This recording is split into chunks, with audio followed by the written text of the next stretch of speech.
So இப்போ இருக்க ஸ்டூடெண்ட்ஸ்லாம் ரொம்பவே கன்ஃப்யூஸ் பண்ணிக்கிறீங்க. ஏன்னா வந்து நெறைய இடத்துலேருந்து ரூமர் ஸ்ப்ரெட் ஆயிட்டே இருக்கு. இன்னும் 5 இயர்ஸ்ல வந்து ஜாவாக்கு வந்து ஜாபே இருக்காது.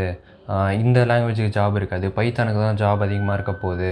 சி++க்கு இருக்காது. சிக்கு வந்து ஜாப் இருக்காது. ஸோ இந்த மாரி வந்து நெறைய பேர் வந்து ஒண்ணு ஒண்ணு சொல்லிட்டே இருந்து வந்து பார்த்தீங்கன்னா, ஸ்டூடெண்ட்ஸ் வந்து அவங்களுக்கு புடிச்ச ஒரு லாங்குவேஜ படிக்காம, இப்படி எல்லாம் சொல்றாங்களேன்றதுக்காக ஒரு டெக்னாலஜி படிக்கிறாங்க. ஓகேவா? ஸோ நான் என்ன சொல்வேன்னு பார்த்தீங்கன்னா, எல்லாத்துக்குமே ஜாப் இருக்கும் கண்டிப்பா. ஸோ எதுவுமே வந்து அழிய போறதெல்லாம் கிடையாது. சுத்தமா அப்படியே எக்ஸ்டிங்க்ட் ஆக போறதெல்லாம் கிடையாது. ஸோ நமக்கு என்ன தேவைன்னு பார்த்தீங்கன்னா, நெட்வொர்க் தான். ஓகேவா? ஸோ எங்க வந்து அந்த ஜாப் இருக்கு அப்படின்னு நம்ம தேடி கண்டுபிடிக்கிற அளவுக்கு நமக்கு நெட்வொர்க் இருந்தாலே போதும்.